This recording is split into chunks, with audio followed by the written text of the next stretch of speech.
Assalamualaikum. Nama saya Hazira. Saya dari grup COVID Fighter. Saya ingin berkongsi sedikit tentang COVID-19 yang melanda dunia kita ini. Dunia telah digemparkan dengan penularan virus yang dikenali sebagai COVID-19 yang boleh menyebabkan jangkitan saluran pernafasan. Kes pertama yang telah dilaporkan adalah pada Disember 2019 di Wuhan, China. COVID-19 ini menyerang manusia dalam cara yang berbeza. Simptom-simptom virus ini adalah seperti demam, batuk kering dan kelitihan. Bagi warga emas, kanak-kanak dan penghidap penyakit kritikal seperti masalah jantung, diabetes, masalah pernafasan yang kronik dan kanser adalah berisiko tinggi untuk terkena jangkitan tersebut. Simptom serius adalah seperti sukar bernafas dan sakit dada atau terasa tertekan di bahagian dada. COVID-19 ini berjangkit melalui transmisi darah, pernafasan manusia dan sentuhan. Apabila berada dalam jarak yang dekat dengan pesakit yang mempunyai simptom transmisi zarah akan mudah berlaku apabila mulut dan hidung mereka terdedah. Transmisi zarah ini juga akan mudah berlaku di kawasan sekeliling pesakit. Pertubuhan Kesihatan Sedunia telah mengkategorikan situasi penularan COVID-19 ini sebagai pandemik kerana ia merupakan penyakit berjangkit yang merebak melalui populasi manusia. Pandemik COVID-19 ini memberikan kesan yang buruk terhadap kesihatan, pendidikan, ekonomi, kewangan dan lain-lain sehingga mengakibatkan beberapa negara termasuk negara kita iaitu Malaysia mengambil langkah menjalankan Perintah Kawalan Pergerakan iaitu PKP.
Pada penghujung 2019, masyarakat telah dikejutkan dengan suatu fenomena baharu yang belum pernah dialami di dunia.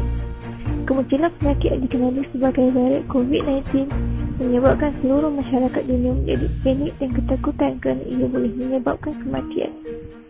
Keadaan dunia menjadi semakin kelam kabut apabila dimaklumkan bahawa tidak ada vaksin yang ditemui untuk mengubati penyakit tersebut sehingga kini. Sebagai langkah dan inisiatif dilaksanakan oleh masyarakat dunia untuk mengekang virus ini daripada terus merebak ke tempat lain. Di antara langkah yang telah diambil dan menampakkan keberkesanannya dalam mengawal jangkitan virus itu adalah kawalan pergerakan dan jarak sosial. Selain daripada itu, penjagaan kebersihan pada tahap maksimum turut membantu menyekat COVID-19 daripada merebak. Malaysia juga tidak terkecuali daripada berhadapan dengan senario sebegini. Mulai 18 Mac 2020, Kerajaan Malaysia melaksanakan Perintah Kawalan Pergerakan PKP secara holistik di seluruh negara. Di samping itu, jarak sosial dan penjagaan kebersihan menjadi agenda utama di negara ini sebagai usaha bersepadu untuk memastikan rantaian COVID-19 dapat diputuskan. Semua aktiviti sosial dan kemasyarakatan yang biasa dilaksanakan sebelum ini terpaksa dibatalkan atau diberhentikan secara umumnya. Apabila PKP dilaksanakan, semua aktiviti masyarakat dan sosial di negara ini berada dalam keadaan statik. Namun, senario sebegini boleh memberi implikasi yang negatif dan kurang sihat kepada kemakmuran dan kesejahteraan masyarakat dan negara jika ia berlarutan dalam jangka waktu yang lama. Di antara implikasi negatif yang akan dirasai oleh masyarakat dan negara sekiranya fenomena PKP berlarutan ialah kesan psikologi, sosial dan emosi masyarakat. Selain itu, negara juga tidak akan terlepas daripada kesan ekonomi dan politik. Oleh itu, SOP diperkenalkan untuk memastikan senario yang sedemikian tidak terjadi kepada masyarakat di negara ini.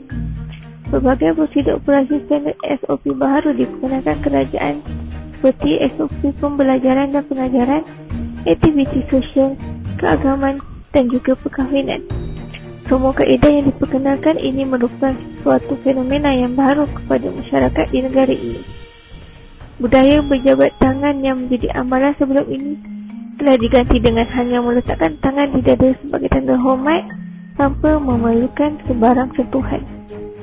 Majlis pernikahan yang sebelum ini memerlukan bakal pengantin dan juru nikah serta ahli keluarga berada di tempat yang sama sudah tidak menjadi amalan semasa PKP dilaksanakan.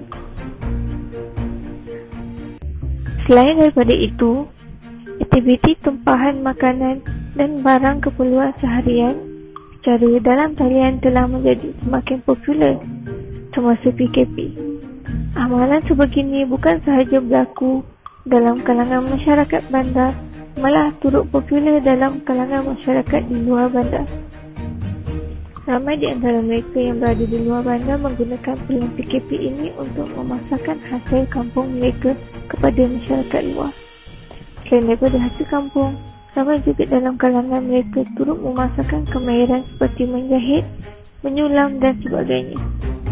Pembaruan norma baru, saya yakin lepas hampir 2 bulan, masyarakat mengamalkan aktiviti seharian mereka secara dalam talian dan jarak sosial ini. Pastinya amalan tersebut akan menjadi sebahagian daripada amalan kehidupan mereka kelak. Perasaan selesa dan mudah semasa mengamalkan aktiviti seharian secara demikian akan mempercepatkan lagi proses pembudayaan dalam kalangan masyarakat di negara ini. Senario bersesak yang sering dilihat sebelum ini mungkin tidak lagi berlaku selepas PKP ditamatkan kerana masyarakat sudah selesa dengan jarak sosial yang menjadi amalan semasa PKP dilaksanakan. Kecanggihan dan kemudahan teknologi yang ada di negara ini akan memudahkan lagi masyarakat untuk mengamalkan budaya baharu ini. Akhirnya, semua amalan ini akan menjadi norma baru kepada kehidupan masyarakat di Malaysia. Aktiviti yang dikategorikan sebagai norma baru ini bukan menjadi perkara baru kepada masyarakat masa kini, namun bakal menjadi amalan biasa bagi masyarakat masa depan. Dan akhir kata daripada saya ialah stay safe, duduk rumah, amalkan penjarakan sosial dan SOP bagi mencegah penularan COVID-19. #kita jaga kita. Assalamualaikum. Hai, nama saya Renata Shanti Unai. Saya ketua grup COVID Fighter yang bertemakan COVID-19. Di sini, saya ingin memberikan cara untuk kita elakkan daripada terkena virus COVID-19. Perintah Kawalan Pergerakan iaitu PKP yang diumumkan oleh Perdana Menteri iaitu staging mediasi memberi kesan kepada rakyat Malaysia. Disebabkan kes positif semakin meningkat, maka PKP juga dilanjutkan sehingga kini. Sepanjang tempoh itu, apa yang kita boleh lakukan untuk memenuhi penularan wabak COVID-19 ini? Sebenarnya ada banyak cara elak COVID yang boleh kita lakukan untuk mengurangkan risiko kepada diri dan juga keluarga. Langkah yang pertama adalah mencuci tangan. Pastikan anda mencuci tangan sekurang-kurangnya dalam tempoh 20 saat setiap kali mencuci. Penggunaan sabun dan air adalah pilihan yang terbaik. Namun, Memakai pembersih tangan dengan kandungan paling kurang 60% alkohol juga sangat membantu. Anda perlulah mencucikan tangan anda sebelum memasak atau makan, selepas menggunakan tandas dan juga selepas menghembus hingus, batuk dan bersin. Yang kedua, fahami simptomnya. Kebanyakan individu yang positif COVID-19 mengalami beberapa simptom.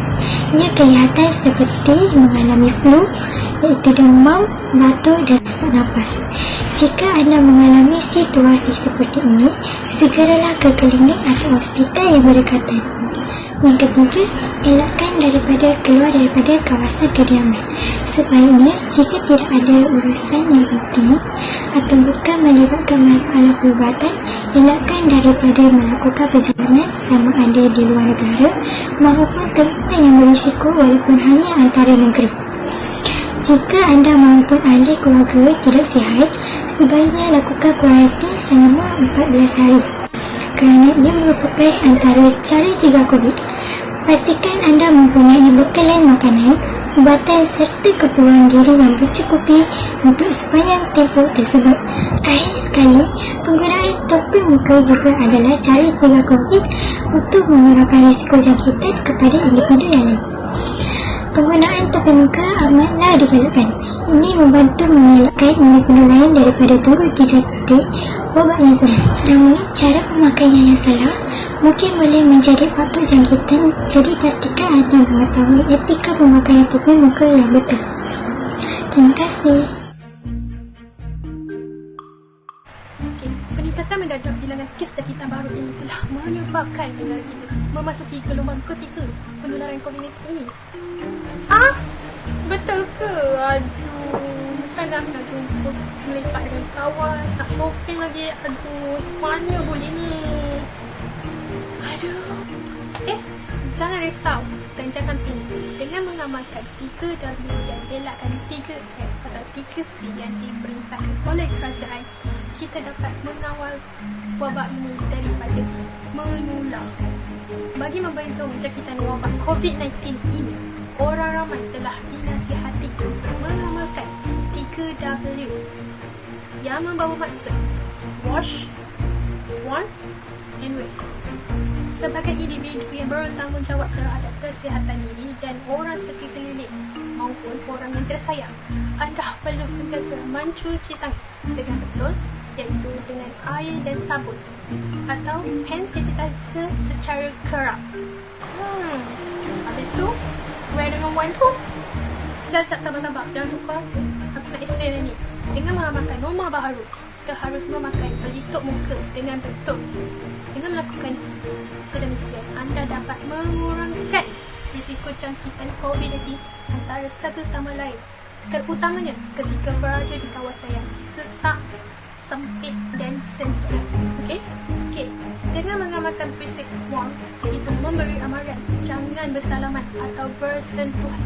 Amalkan etika batuk macam ni, atau bersin seperti Papa Zola. Dengan betul duduk di rumah dan segera dapatkan rawatan jika anda bergejala. So, apa pula 3S atau 3C yang perlu kita elakkan semasa pandemik ni? 3S atau 3C yang dinasihatkan oleh pihak perubatan adalah untuk mengelakkan berada di tempat yang sesak atau crowded place, tempat yang sempit dan tertutup, confined space, dan sembang dekat-dekat, close conversation. Sekejap. Bagi aku explain. Okay, macam ni. Kalau tempat yang sesak, sempit dan tertutup boleh meningkatkan risiko jangkitan virus yang tidak dapat dilihat melalui mata kasar individu. Dengan ini, kita dapat memutuskan penyebaran virus tersebut secara mendadak. Bertukuk rangka itu menjadi kebiasaan kita. Namun kita perlu elak sekarang bagi mengurangkan penularan wabak ini meningkat. Sebab kita tidak tahu orang itu bergejala ataupun tidak. Yang terakhir, penjarakan sosial supaya menghindari daripada risiko dijangkiti virus ini, dan juga amalkan tahap kebersihan diri yang tinggi supaya kita dapat mengelakkan diri daripada penularan wabak ini. #mencegah lebih baik daripada merawat. Sebagai kesimpulannya, penularan virus COVID-19 ini semakin meningkat di negara Malaysia, terutamanya kepada warga emas. Dalam hal ini, pihak berkuasa haruslah bertindak tegas terhadap seluruh rakyat di Malaysia yang masih tidak mematuhi perintah kawalan pergerakan yang telah diarahkan oleh pihak kerajaan. Oleh itu, kita haruslah bersama-sama mematuhi segala perintah yang diarahkan supaya dapat mencegah virus COVID-19 tersebut.